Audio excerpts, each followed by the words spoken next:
Ya, pemirsa, Anda masih bersama kami dalam bincang hari ini. Tentunya kita masuk ke segmen ketiga. Saya masih ditemani Bapak Muhammad Ojat Sudrajat, Ketua Perkumpulan Mahabidik Indonesia. Polemik Gubernur Sekda belum usai, sudah usai ya jawabannya. Namun mungkin ada beberapa hal yang mungkin belum seterang-terangnya disampaikan kepada publik. Ini sudah ada banyak sekali Pak pertanyaan yang mampir di kanal YouTube Sultan TV. Oke, ini pertanyaan pertama Pak. Apakah benarkah dugaan pemalsuan dokumen terhadap pengangkatan PLT Sekda dan apakah ini juga mengarah kepada kerugian negara? Ke, saya tidak paham apa yang dimaksud dengan pemalsuan dokumennya di sana. Apakah kalau lihat pemalsuan dokumennya dari sisi apa ya kita lihatnya, karena pertanyaannya masih menurut kami masih belum lengkap nih dari sisi apa gitu. Kalau kerugian negara juga dilihatnya apakah ada hak-hak yang diterima sebagai PLT itu melebihi apa yang harusnya diterima gitu. Contoh sepengetahuan kami, hak seorang PLT secara umum baik di eselon 4, 3 dan 2 itu adalah 20% dari tunjangan kinerja pejabat definitifnya. Nah, apakah ada hak-hak lain yang bukan haknya yang 20% itu yang diterima? Nah, jika itu ada, tentunya ini kan maka diduga akan ada potensi seperti itu, gitu loh. Artinya itu kan bukan haknya yang diterima, gitu. Contoh lagi, apakah fasilitas-fasilitas pejabat definitifnya juga digunakan atau tidak, gitu, posisinya. Karena kalau memang itu digunakan, ya tentunya ini juga secara administratif apakah itu dibenarkan atau tidak, gitu. Makanya menurut kami ini perlu pendalaman, jawabannya perlu pendalaman lebih lagi, ya. Karena dan harus disertai bukti-buktinya, karena itu juga memang terus terang bagian dari hal yang menjadi perhatian kami sebenarnya. Dan itu sedang kami coba pertanyakan lewat informasi publik sebenarnya. Oke, terima kasih Pak Ojat. Ya. Kita ke pertanyaan selanjutnya nih Pak. Oke, ini ada pertanyaan yang cukup menarik. Kalau menurut Bapak sendiri, harmoniskah hubungan Pak Gubernur dengan Pak Sekda saat itu? Kalau tidak harmonis, Pak Al-Muktabar tidak sampai 2 tahun ya menjabatnya, gitu ya. Jadi kalau yang namanya atasan dengan bawahan, saya rasa hal-hal yang ketika mungkin ada sedikit perbedaan pendapat itu hal yang lumrah ya posisinya. Tapi kalau disebut harmonis ya mungkin saya berpatokannya kan 2 tahun lebih ya beliau menjabat sebagai sekda. Bahkan kalau dihitung sekarang 2 tahun setengah. Ya. Mungkin salah satu koreksi kalau saya salah, setahu saya mungkin sekda yang paling lama yang ada di Provinsi Banten, yang menjabat di Provinsi Banten sampai saat ini. Mungkin gitu jawabannya. Jawabannya seperti itu pemirsa ya. Oke, kita ke pertanyaan selanjutnya Pak. Oke. Benarkah Sekda Banten Pak Muhtarom yang dikeluarkan oleh Gubernur Banten pada November 2021 dan telah berakhir pada 24 Februari 2022 lalu diduga kadaluarsa bakal dibawa ke ranah hukum? Oh, ini permasalahan ranah hukum ya Pak. Siap. Mungkin yang dimaksud SPT-nya kali ya. SPT ya. SPT-nya. Jadi itu tadi yang saya sebutkan bahwa SPT ini kan buat Pak Muhtarom kan beliau hanya menerima posisinya. Artinya kembali siapa yang mengkonsep SPT itu. Gitu ya. Jadi posisinya tadi kan saya melihat dengan mata kepala saya sendiri ketika di persidangan Pengadilan Tata Usaha Negara memang SPT-nya diduga menggunakan dasar hukum yang menurut kami patut dipertanyakan gitu posisinya. Nah makanya akan tetapi objek terhadap SPT ini kan juga sudah lewat nih posisinya. Karena kan SPT-nya kan sudah berakhir tadi disebutkan sendiri 24 Februari 2022. Maka kan ini sudah berakhir. Artinya objek gugatannya kalau menyangkut SPT sepertinya sudah kadaluarsa gitu posisinya. Sudah tidak ada lagi objek gugatan. Gitu. Oke, baik. Kita ke pertanyaan selanjutnya nih Pak. Oke, mungkin ini pemirsa juga cukup perlu diberitahu lagi Pak terkait dengan polemik yang terjadi terkait Sekda dengan Gubernur. Pernyataan dan penjelasan apa yang sudah dilakukan oleh Gubernur kepada publik? Penjelasannya seperti di video 21 Februari ya, kalau tidak salah 2022. Di situ kan sudah disebutkan secara eksklusif kalau menurut saya di videonya Pak Gubernur bahwa sudah permasalahan sekda sudah clear. Sudah clear.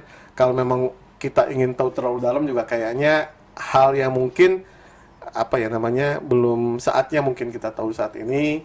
Mungkin kita coba tunggulah mungkin beberapa saat nanti apakah memang ini layak disampaikan ke publik atau tidak. Tapi sekali lagi benang merahnya adalah bahwa polemik ini sudah selesai.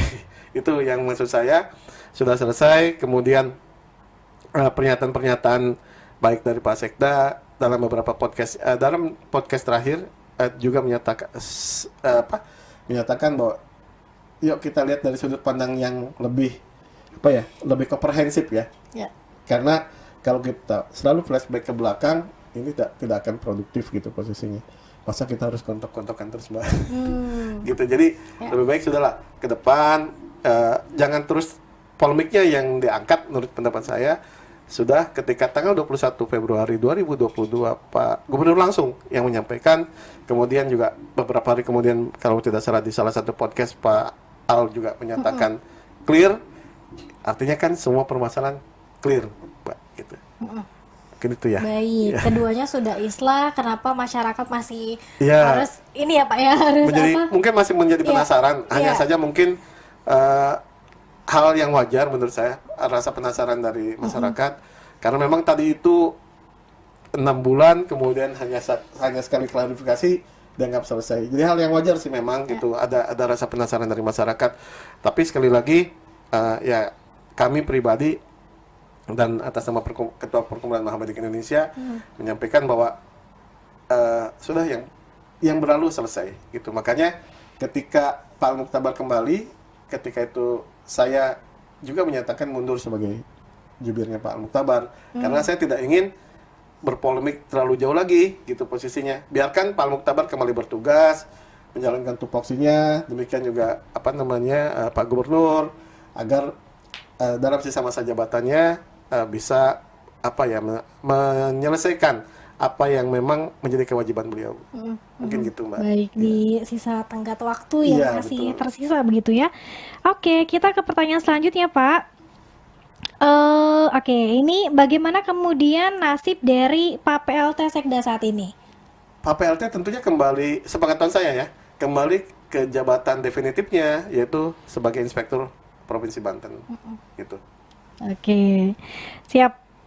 Oke nih, apa yang sebenarnya terjadi Pak? Kenapa ASN bisa menggugat pemimpin yang dipilih rakyat?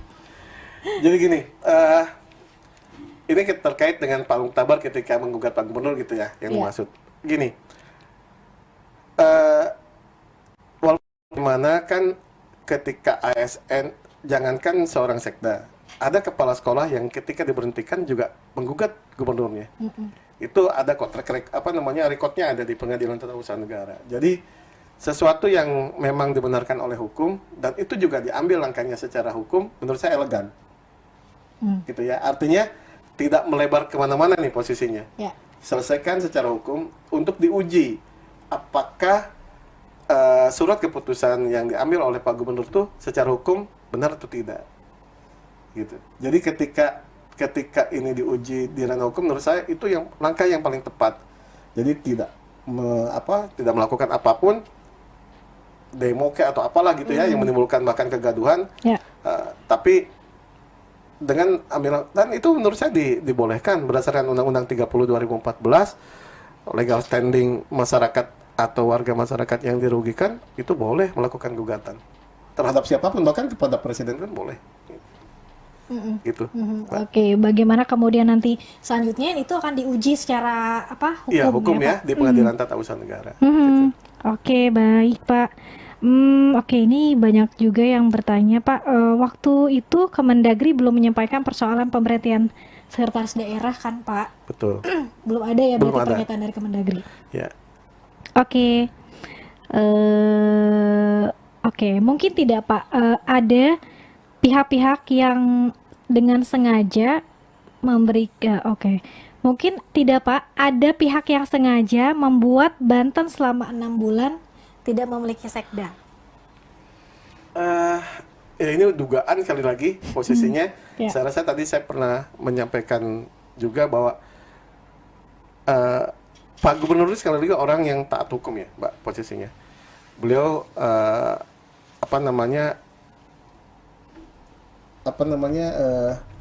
konsen banget terhadap hukum gitu ya. Pokoknya beliau tidak mau ada yang sampai melanggar. Nah makanya kami menduga mungkin ada yang memberi masukan, mungkin entah sengaja atau tidak sengaja saya tidak tahu, memberi masukan kepada beliau terkait ketika itu tadi, apakah dengan surat permohonan pindah ini dianggap mengundurkan diri atau bukan, dan semuanya gitu posisinya.